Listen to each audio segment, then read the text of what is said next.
রাসূলুল্লাহ সাল্লাল্লাহু আলাইহি ওয়াসাল্লাম হযরত আবু যর গিফারি রাদিয়াল্লাহু তাআলা আনহুকে বলে, হে আবু যর গিফারি, আমি তোমাকে নসিহত করতেছি।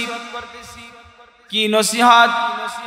হে আবু যর গিফারি, আমি তোমাকে নসিহত করি, যেই ব্যক্তি নাকি কোরআন তেলাওয়াত করবে, কোরআন তেলাওয়াত করার দ্বারাতে এক নাম্বার লাভ হলো জমিনে আল্লাহ তাআলা তাকে নূর দান করবেন।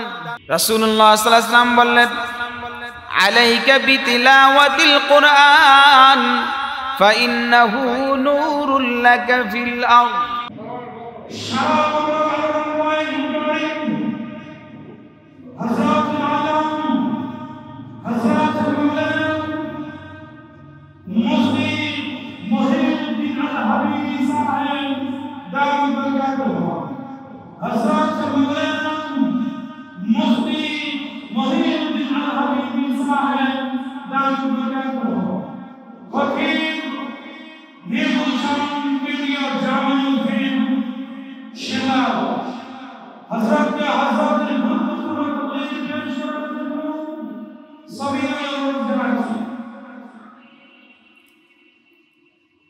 السلام عليكم ورحمة الله وبركاته.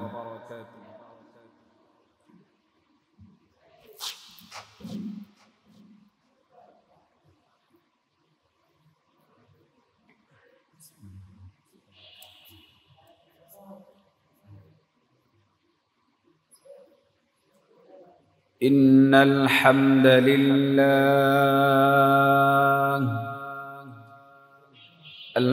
لله نحمده ونستعينه ونستغفره ونؤمن به ونتوكل عليه ونعوذ بالله من شرور أنفسنا ومن سيئات أعمالنا. من يهده الله فلا مضل له ومن يضلله فلا هادي له. ونشهد أن لا إله إلا الله وحده لا شريك له. ونشهد أن سيدنا وسندنا وحبيبنا وطبيبنا ومولانا محمدا عبده ورسوله الذي أرسله بالحق بشيرا ونذيرا وداعيا إلى الله بإذنه وسراجا وقمرا منيرا. أما بعد فقد قال الله تعالى في كلامه المجيد والفرقانه الحميد. أعوذ بالله من الشيطان الرجيم. بسم الله الرحمن الرحيم.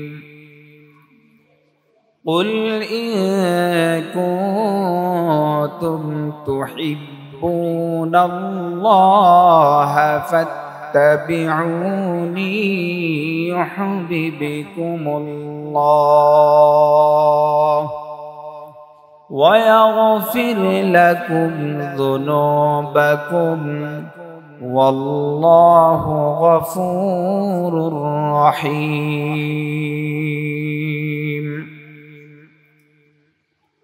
صدق الله مولانا العظيم وصدق رسوله النبي الأمي الكريم ونحن على ذلك لمن الشاهدين والشاكرين والذاكرين والحمد لله رب العالمين.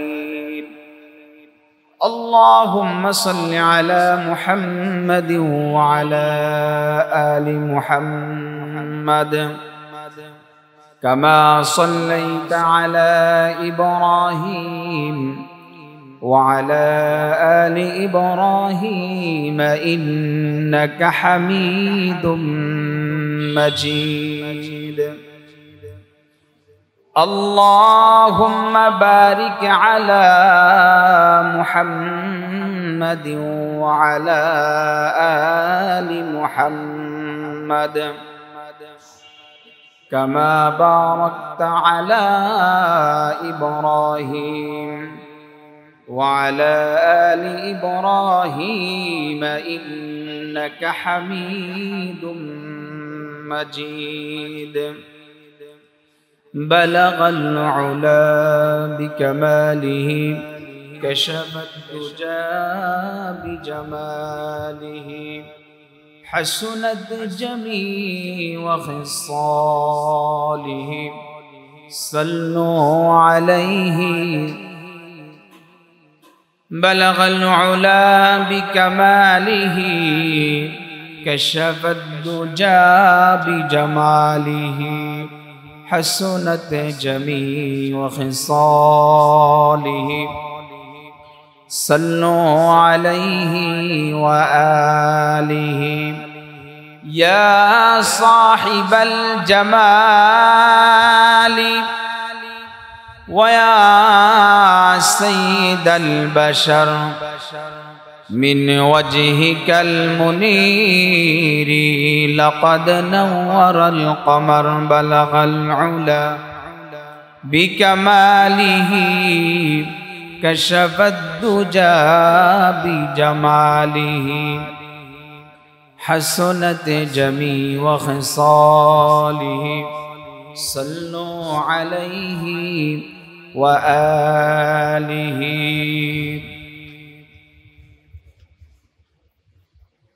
আলহামদুলিল্লাহ, আল্লাহ পাক রব্বুল আলামিনের দরবারে লাখ কোটি শুকরিয়া। মাদ্রাসাতুল মাদিনা বাংলাদেশ শুভ উদ্বোধন উপলক্ষে সিরাতুল নবী সাল্লাল্লাহু আলাইহি ওয়াসাল্লাম সম্মেলন কর্তৃক আয়োজিত আজকে এই ইসলামী মহাসম্মেলনের সম্মানিত সভাপতি, দূর দূরান্ত থেকে আগত সম্মানিত অতিথিবৃন্দ এবং আমার সামনে উপবিষ্ট আমার ছাত্র ভাইয়েরা, আমরা সকলেই যেই মহান রব্বুল আলামিন আমাদেরকে গুনাহমুক্ত একটি পরিবেশ এই মাদ্রাসাতুল মাদিনা আল্লাহ তাআলা দ্বীনি একটি মাজলিসে আমাদেরকে আসার বসার মতো তৌফিক দিয়েছেন, সেই জন্য আমরা সকলেই শুকরিয়া আদায় করি, বলি আলহামদুলিল্লাহ। আপনারা আজকে এই মাজলিসে আসতে পেরে খুশি না বেজার? যদি খুশি হয়ে থাকি তাহলে অন্তর থেকে আবারও আমরা সকলেই শুকরিয়া আদায় করি, বলি আলহামদুলিল্লাহ। সম্মানিত উপস্থিতি, মহাগ্রন্থ আল কোরআন আল কারীম থেকে আমি একখানা আয়াত তেলাওয়াত করেছি। আল্লাহ রাব্বুল আলামিন বলেন, কুল ইন কুনতুম তুহিব্বুনাল্লাহ ফাত্তাবিউনি ইউহিব্বুকুমুল্লাহ। তোমরা যদি আল্লাহ তাআলাকে ভালোবাসতে চাও তাহলে সেই ভালোবাসাটা কিভাবে করবে, আল্লাহ তাআলার সাথে বন্ধুত্বটা তোমাদের কিভাবে হবে, সেই বিষয়টি নিয়ে ইনশাআল্লাহ অল্প সময় আলোচনা করব।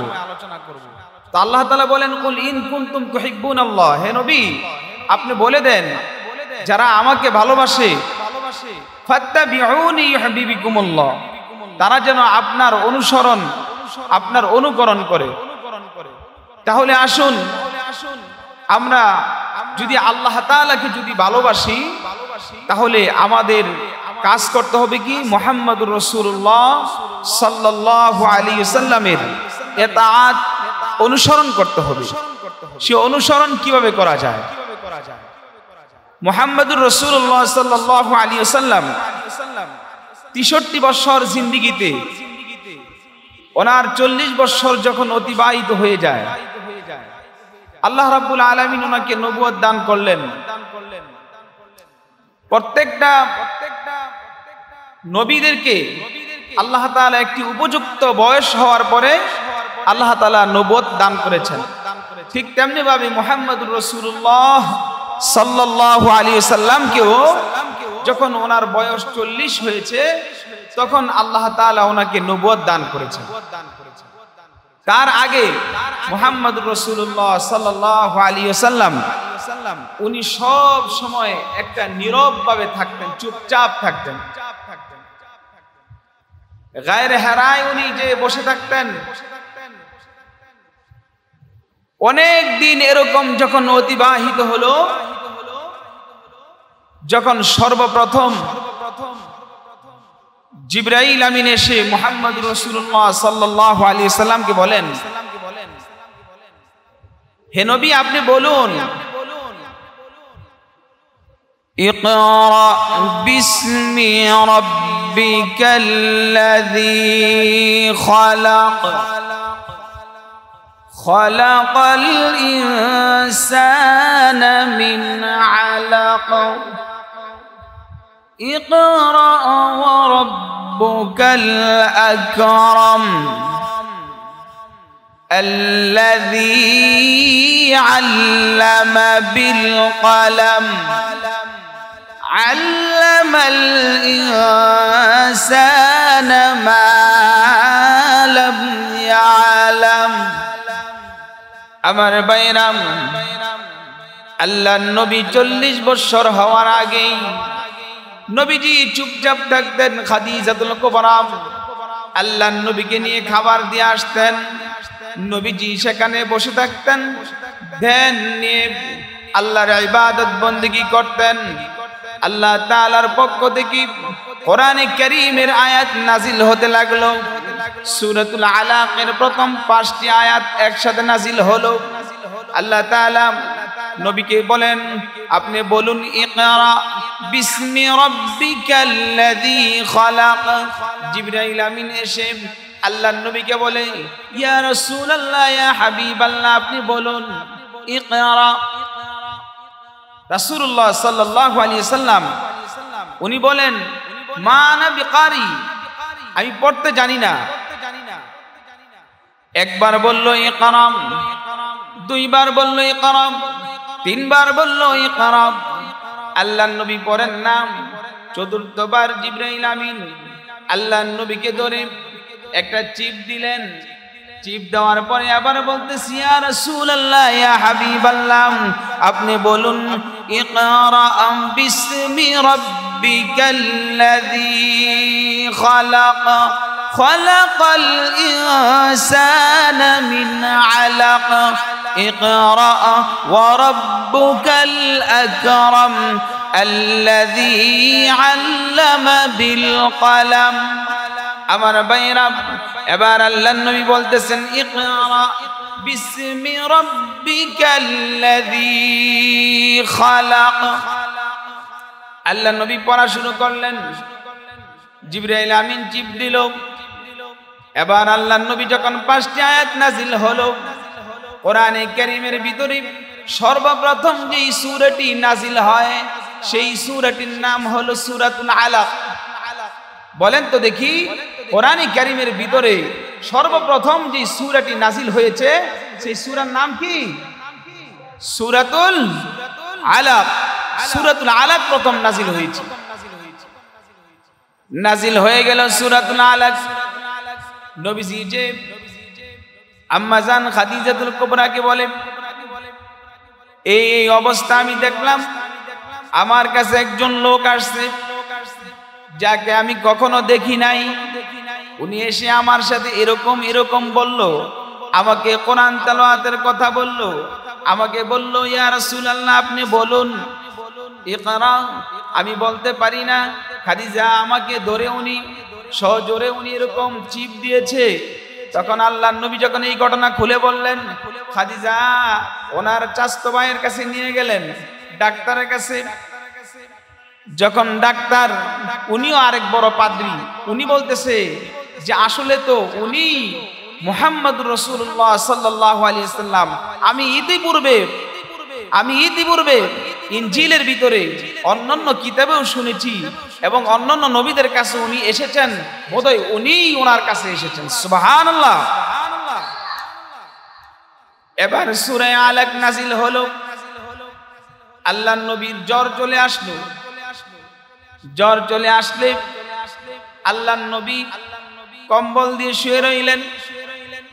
আবার কোরআনের আয়াত নাজিল হলো, ইয়া আইয়ুহাল মুদাথ্থির কুম ফাআনযির ওয়া রাব্বাকা ফাকাব্বির। এইভাবে করে আল্লাহর নবীকে আল্লাহ তাআলা ডাকলেন, ইয়া আইয়ুহাল মুদাথ্থির, হে কম্বলওয়ালা, ডাক দিলেন। নবীজি জ্বর আসছে, আল্লাহর নবী শোয়া থেকে উঠলেন। আমার ভাইরা, তাহলে বোঝা যায় আল্লাহর নবীর এই 63 বছরের জিন্দেগিতে 40 বছর পরে যখন নবুয়ত প্রাপ্ত হলেন, যখন ওনার কাছে দাওয়াতের মিশন যখন চালু হলো, উনি সর্বপ্রথম ওনার কাছে কি নাজিল হলো? কোরআন নাজিল হয়েছে। কি নাজিল হয়েছে? কোরআন নাজিল হয়েছে। আমার ভাইরা, এই যে মাদ্রাসাতুল মাদিনা, এই মাদ্রাসাতুল মাদিনাও এরকম একটি কোরআনের জায়গা হবে। এতে করে আপনারা খুশি না বেজার? খুশি যদি হয়ে থাকেন, খুশির আওয়াজটা যেরকম হয়েছে, এতে করে বোঝা যায় আপনারা বেশি খুশি হন নাই, মনে হয় আপনারা বেজার হয়েছেন। জোরে বলেন, আপনারা কি সবাই খুশি? মাশাআল্লাহ। আমার ভাইয়েরা,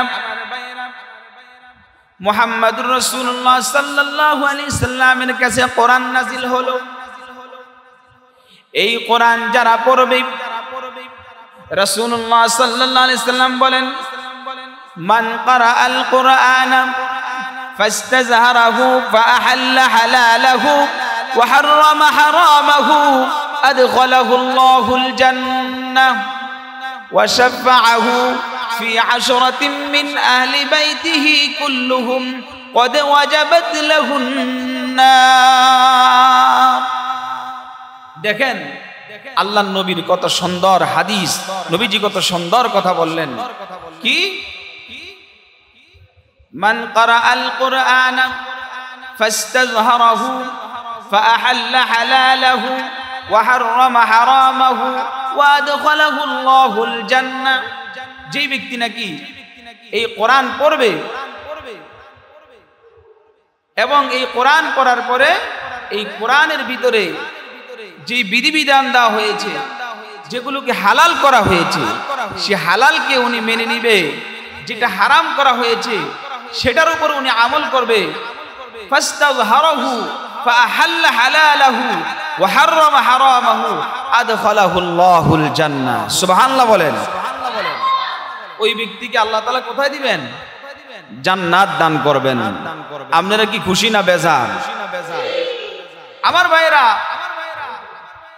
জান্নাত তো পেয়ে যাইব, কিন্তু ফাস্তাযহারাহু ফাআহাল্লা হালালাহু ওয়া হাররামা হারামাহু ওয়া আদখালাহুল জান্নাহ ওয়া শাফাআহু ফি আশরাতিন মিন আহলি বাইতিহি কুল্লুহুম ক্বাদ ওয়াজাবাত লাহুন নার। এবার আল্লাহ নবী বলতেছেন যে একজন কোরআনের তেলাওয়াতকারী, যিনি কোরআনের হাফেজ হবেন, কোরআনের ধারক হবেন, কোরআনের বাহক হবেন, এরকম একজন ব্যক্তি আর কি কি লাভ আছে, আর কি কি পারবে? বলে যে এরকম 10 জন ব্যক্তি, ওয়া শাফাআহু ফি আশরাতিন মিন আহলি বাইতিহি কুল্লুহুম ক্বাদ ওয়াজাবাত লাহুম নার। যাদের উপরে নাকি জাহান্নাম ওয়াজিব হয়ে গেছে। কি ওয়াজিব হয়ে গেছে? জাহান্নাম যাদের জন্য ওয়াজিব হয়ে গিয়েছে, এরকম ব্যক্তি, এরকম 10 জন মানুষ, এরকম 10 জন যাদের উপরে জাহান্নাম ওয়াজিব। ওয়াশাফাআহু ফি 10রাতিন মিন আহলি বাইতিহি কুল্লুহুম ক্বাদ ওয়াজাবাত লাহুন নার। এরকম 10 জন ব্যক্তিকে উনি শাফাআত করতে পারবে। জোরে বলি সুবহানাল্লাহ।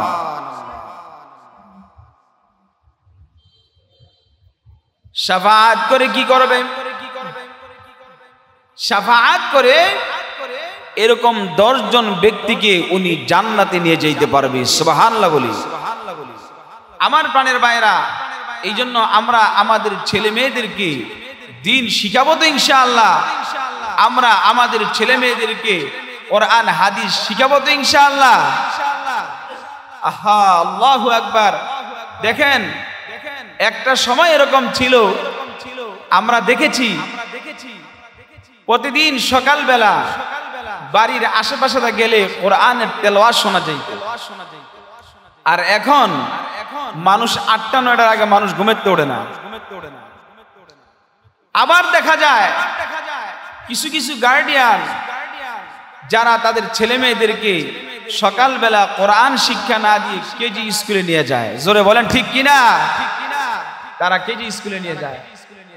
আমার কথা হলো, কেজি স্কুলে পড়ান, ডাক্তার বানান, ব্যারিস্টার বানান, অসুবিধা নাই। তবে আপনার সন্তানকে, আপনি একজন মুসলমান হিসেবে আপনার সন্তানকে আপনি আগে কোরআন শিখান, কোরআন শিখান। তাহলে এই দুনিয়াতেও লাভ হবে, পরকালেও লাভ হবে। কিভাবে লাভ হবে? দুনিয়ায় কি লাভ হবে, আবার পরকালেও কি লাভ হবে? রাসূলুল্লাহ সাল্লাল্লাহু আলাইহি ওয়াসাল্লাম হযরত আবু যর গিফারি রাদিয়াল্লাহু তাআলা আনহু কে বলে, হে আবু যর গিফারি, আমি তোমাকে নসিহত করতেছি। কি নসিহত? হে আবু যর গিফারি, আমি তোমাকে নসিহত করি, যেই ব্যক্তি নাকি কোরআন তেলাওয়াত করবে, কোরআন তেলাওয়াত করার দ্বারাতে 1 নাম্বার লাভ হলো জমিনে আল্লাহ তাআলা তাকে নূর দান করবেন। কি দান করবেন? নূর দান করবেন। 1 নাম্বার লাভ হলো জমিনের ভিতরে আল্লাহ তাআলা তাকে নূর দান করবেন। রাসূলুল্লাহ সাল্লাল্লাহু আলাইহি ওয়াসাল্লাম বললেন, আলাইকা বিতিলাওয়াতিল কুরআন ফাইন্নাহু নূরুল লাকা ফিল আরদ ওয়া যুখরুল লাকা ফিস সামাই। তোমার কর্তব্য কোরআন অধ্যয়ন করো, কোরআন পড়ো। কেননা পৃথিবীতে তোমার জন্য এই কোরআন কি করবে? এই কোরআন তোমার জন্য আলো, আর আসমানে তোমার জন্য সঞ্চিত সম্পদ হবে। দুনিয়ার ভিতরে এই কোরআন কি হবে? তোমার জন্য একটা আলো হবে।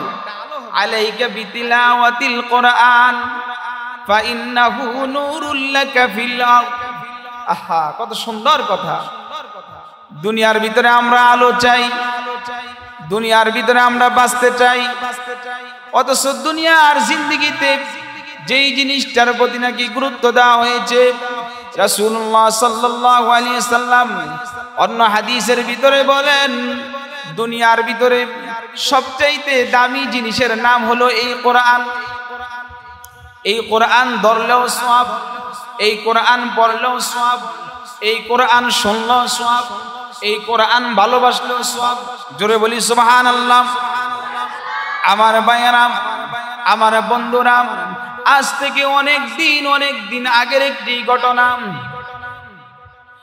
আজ থেকে অনেক দিন আগের একটি ঘটনা। কারি তৈয়ব সাহেব রাহিমাহুল্লাহ উনি খুতবাতুল আহকামের ভিতরে একটি ঘটনা লিখেছেন, খুতবাতুল ইসলামের ভিতরে একটি ঘটনা উনি উল্লেখ করেছেন। আজ থেকে অনেক বছর আগে ইন্ডিয়ার ভিতরে একজন লোক মারা যায়। লোকটা মারা গেলে তার ছেলে সন্তানরা তার জানাজা কিভাবে পড়াবে, তাকে গোসল কিভাবে দিবে তা তারা কিচ্ছু জানে না। বয়স্ক লোক যখন মারা গেল, সন্তানরা দাঁড়ায় রইছে, মানুষের কাছে জিজ্ঞেস করে এরকম কিছু সাইড আছে না, যেই সাইডে গ্রাম অঞ্চলের ভিতরে দেখবেন কিছু কিছু গ্রামে মানুষ নামাজের দিকে খুব কম দাবিত, আবার কিছু কিছু জায়গা আছে মানুষ কোরআন তেলাওয়াত করে আমলের পরিবেশ আছে, আবার কিছু কিছু এলাকা আছে যে সমস্ত এলাকাতে মানুষ জুয়া খেলে, গাঁজা খায়, মদ খায়, ইয়াবা খায়, এরকম আছে না নাই? আপনাদের এলাকায় মনে হয় নাই, কি বলেন আছে না নাই? আমার ভাইরা, ঠিক এরকম একটি এলাকা যেখানের মানুষ নাকি নামাজ, রোজা, ওযু, গোসল কিভাবে করতে হয় এগুলো সম্বন্ধে তারা কিছুই জানে না। এমন একটি জায়গার ভিতরে যখন একটা মানুষ মারা গেছে, মানুষ মারা যাওয়ার পরে সবাই চিন্তা করতেছে, আহারে এখন তো মারা গেল, এখন এই লাশ আমরা কি করব, এই লাশ কিভাবে গোসল করায়, এই লাশ কিভাবে দাফন কাফন করে, তারা কিছু জানে না। রাস্তায় যায় দাঁড়ায় রইছে, রাস্তায় যায় দাঁড়ানোর পরে দেখে একটা লোক আসতেছে। একটা লোক আসলে জিজ্ঞেস করে, ভাই একটু দাঁড়ান দাঁড়ান। কেন? বলে ভাই আমাদের এখানে একজন লোক মারা গেছে, এখন এই লোকটাকে কিভাবে দাফন কাফন করতে হবে, কিভাবে গোসল দিতে হবে আমরা তো জানি না, তা আপনি যদি একটু দেখাই দিতেন। উনি আশ্চর্য হয়ে গেলেন, কয় কি এরকম এলাকা কি এখনো আছে? চলো দেখি যাই। চলে গেলেন, যাই বললেন যে তার পরহিত কাপড়গুলো খুলে ফেলো, এইভাবে তাকে গোসল করাও, তার জন্য বরই পাতা গরম পানি করো, তাকে গোসল দিতে হবে। ইসলামী শিক্ষায় শিক্ষিত না হলে মানুষ এগুলো জানবে? কি বলেন? মাদ্রাসা যদি না থাকে, কোরআন হাদিস শিক্ষার জায়গা যদি না থাকে, তাহলে মানুষ তো এরকম জাহেলে একদিন পরিণত হয়ে যাবে। জোরে বলেন ঠিক কিনা? আমার ভাইরা, এবার কি করলো? লোকটাকে যখন গোসল করাইলো, গোসল শেষ হওয়ার পরে দাফন কাফন সুন্দর করে কাফন টাফন পরাইলেন। এবার বলতেছে, ভাই জানাজার নামাজটা একটু পড়াই দিয়ে যান। জানাজার নামাজ পড়ানো হলো। লোকটা বলতেছে, ভাই আমার অফিসে যাওয়ার সময় হয়ে গেছে। বলে, ভাই মানুষ কিভাবে কবরে রাখতে হয় আমরা তো জানি না, আপনি একটু লাশটাকে একটু কবরে নামাই দিয়া যান। লোকটা চিন্তা করলো, কেউ যখন নাই তাহলে ঠিক আছে। উনি কবরে নামলেন, নামার পরে লাশ সুন্দর করে কবরে নামাইলেন। নামানোর পরে সুন্দর করে দাফন কাফন শেষ করে বললেন, ঠিক আছে ভাই আমি চলি। চলে গেল লোকটা। যাওয়ার পরে উনি যখন অফিসে যাবে, অফিসের যে সিকিউরিটি, যে দারোয়ান, উনি মানুষের আইডি কার্ড চেক করতেছে, যে আইডি কার্ড ছাড়া কেউ অফিসের ভিতরে প্রবেশ করতে পারবে না। এখন লাইনে দাঁড়াইছি, লাইনে দাঁড়ানোর পরে যখন একজন একজন করে ঢুকতেছে ভিতরে, এই আল্লাহর বান্দা যখন ওনাকে ডাক আসছে, উনি পকেটের মধ্যে হাত দিয়ে দেখে ওনার আইডি কার্ড নাই। বুক পকেটে খোঁজে, সেখানেও নাই। সাইড পকেটে খোঁজে, সেখানেও নাই। আইডি কার্ড পাইতেছে না। কই পড়লো? ছুটি নিয়ে আসলেন, দেখি আমার বাড়িতে কোথাও পড়ছি কিনা, রাস্তায় পড়লো কিনা। বাড়িতে খুঁজলেন, বাড়িতেও নাই। চিন্তা করলেন আইডি কার্ড গেল কোথায়। তখন যেই কবরস্থানে লাশ নামিয়েছেন, এই কবরস্থানের এই মাইয়েতের যে ছেলে মেয়ে, যে আত্মীয় স্বজন আছে, তাদেরকে বললেন যে ভাই আমি তো এই কবরে লাশ দাফন করেছি, আমার মনে হয় আমার আইডি কার্ডটা এই কবরের ভিতরে পড়ে গেল কিনা একটু দেখা দরকার। তাদের থেকে অনুমতি নিয়ে কবরটা খনন করলেন। খনন করার পরে দেখলেন যে ওনার আইডি কার্ডটা এই কবরের ভিতরে পড়ে আছে। আইডি কার্ড নিলেন, দাফন কাফন করার আগে যখন লাশটার দিকে তাকাইলেন, দেখে এত সুন্দর যে ওনার দাড়িগুলো সুন্দর করে ঝুলতেছে, বাতাস আসতেছে, কবরের ভিতরে সুন্দর সুঘ্রাণ। জোরে বলি সুবহানাল্লাহ। আমার ভাইয়েরা, দাফন কাফন হয়ে গেল। দাফন কাফনের পরে যখন এই সুগন্ধি দেখলেন, এই মাইয়েতের সন্তানদেরকে জিজ্ঞাসা করলেন, তোমার আব্বার এমন কি আমল ছিল? বলে, না না, আমার বাবার ভালো কোনো তেমন আমল ছিল না। আমাদের মহল্লাটা, আমাদের পাড়াটা একবারেই মূর্খ। আমাদের মহল্লার মানুষ নামাজ কালাম পড়ে না। আমার বাবারও দেখতাম না তেমন কিছু করতেন, তবে আমার বাবাকে দেখতাম একটা কাজ করতে। বলে কি? বলে, আমার বাবা তো মূর্খ মানুষ ছিল, কোনো কাজকর্ম জানলেও লেখাপড়া তেমন জানতো না। আমার বাবা প্রতিদিন সকালবেলা নাঙ্গল জোয়ার নিয়ে কাজের জন্য বের হয়ে যাইত। নাঙ্গল জোয়ার নিয়ে যখন হাল চাষ করত, সন্ধ্যা হলে পরে উনি বাড়িতে আসতো। বাড়িতে আসার পরে যখন উনি রাতের বেলা খাবার দাবার শেষ করার পরে দীর্ঘ সময় যখন অতিবাহিত হতো, আমরা আমার বাবাকে দেখতাম, আমার বাবার হাত দুইটা ধুইতো, হাত ধোয়ার পরে দেখতাম মুখ ধুইতো, আবার হাত ধুইতো, আবার সুন্দর করে উনি পাও ধুইতো। পাও ধোয়ার পরে আমরা দেখতাম, আমার বাবাকে দেখতাম, ওই যে আমাদের ঘরের কিনারায় একটা তক্তার উপরে জানি কি রাখা আছে, একটা বইয়ের মতন। আমার বাবাকে দেখতাম এই বইটা ধরে ধরে উনি বলতো, হাজা কালামু রাব্বি, হাজা কালামু রাব্বি। সুবহানাল্লাহ। আমার ভাইরা, কোরআন পড়তে জানতো না, কিন্তু কোরআনকে মহাব্বত করতো, কোরআনকে ভালোবাসতো। কোরআন শরীফটা খুইলাম, এরকম ভাবে কোরআনের হরফগুলো হাতাইতো আর বলতো খালি, হাজা কালামু রাব্বি, হাজা কালামু রাব্বি, ইহা আমার প্রভুর কালাম, ইহা আমার প্রভুর কথা। এইভাবে করে কোরআনকে মহাব্বত করতেন, কোরআনকে ভালোবাসতেন। দুনিয়ার জিন্দেগিতেই দেখাই দিল, আরে যারা কোরআনকে মহাব্বত করে, যারা কোরআনকে যারা ভালোবাসে, তাদের অবস্থা যদি এরকম হয়, আর যারা কোরআনের হাফেজ হবে, কোরআনের দ্বারক হবে, কোরআনের বাহক হবে, তাদের অবস্থাটা কেমন হবে?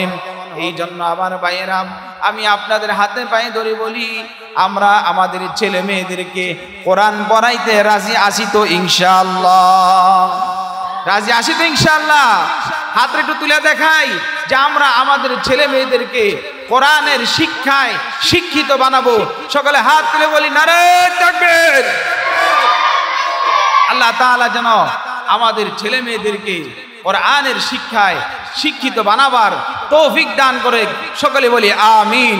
ওয়া আখিরি দাওয়ানা আনিল হামদুলিল্লাহি রাব্বিল আলামিন। Presents by Kuakata media centre. হক্কানি আলেমদের নিত্য নতুন ভিডিও পেতে আমাদের চ্যানেলটি সাবস্ক্রাইব করুন। কুয়াকাটা মিডিয়া সেন্টার, ইসলামিক বিনোদনের বিশ্বস্ত সঙ্গী।